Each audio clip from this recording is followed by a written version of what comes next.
பழனி நில மோசடி வழக்கில் கைது செய்யப்பட்டு சிறையில் அடைக்கப்பட்டிருந்த வழக்கறிஞர் அன்வரின் உயிரிழப்பு பல்வேறு கேள்விகளை எழுப்பியிருக்கக்கூடிய நிலையில் சிறைத்துறை அதற்கான விளக்கத்தை கொடுத்திருக்கிறது.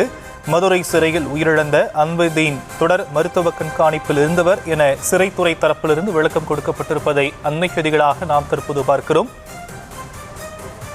இது பற்றிய மேலும் விவரங்களை செய்தியாளர் பாலமுருகன் வழங்க நாம் கேட்கலாம். பாலமுருகன், மேலும் விவரங்கள்.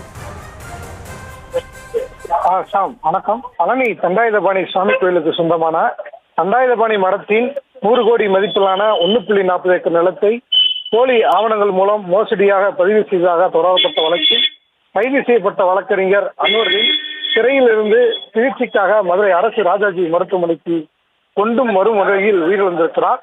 இந்த வழக்கை சிபிசிஐடி போலீசார் காவல்துறையினர் ஏற்கனவே விசாரித்து வந்தார்கள்.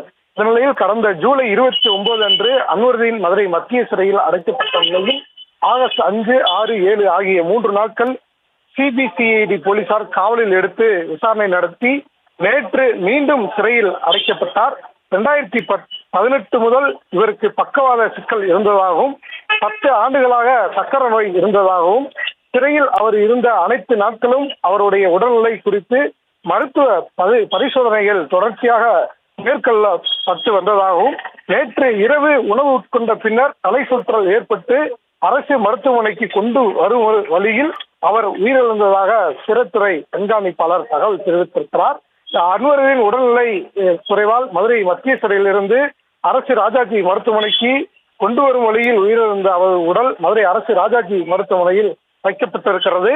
இந்த நிலையில் கைது மரணம் குறித்து விசாரிப்பதற்காக முதலாவது விரைவு நீதிமன்ற நீதிபதி ராஜபிரபு மதுரை அரசு ராஜாஜி மருத்துவமனைக்கு நேரில் வருகை தந்து வழக்கறிஞர் அன்வரின் குடும்பத்தாரிடம் விசாரணை செய்தார்கள். விசாரணையில் உயிரிழந்த சம்பந்தமாக ஏதாவது உங்களுக்கு சந்தேகம் இருக்கிறதா என்றும் அவர்களிடம் விசாரணை செய்தார்கள். மேலும் உயிரிழந்த அன்வரின் உடலை அவரது உடல் மீது எதுவும் காயம் இருக்கிறதா, வேற எதுவும் இருக்கிறதா என்றும் நீதிபதி விசாரணை செய்து வருகிறார்கள். இந்த நிலையில் மதுரை கரிமேடு போலீசார் வழக்கு பதிந்து மதுரை மத்திய சிறை அதிகாரிகளிடம் விசாரணை துவக்கி இருக்கிறார்கள். தற்போதைய விவரங்களுக்கு நன்றி பாலமுருகன். செய்திகளை உடனுக்குடனும் துல்லியமாகவும் தெரிந்து கொள்ள சப்ஸ்கிரைப் பண்ணுங்க.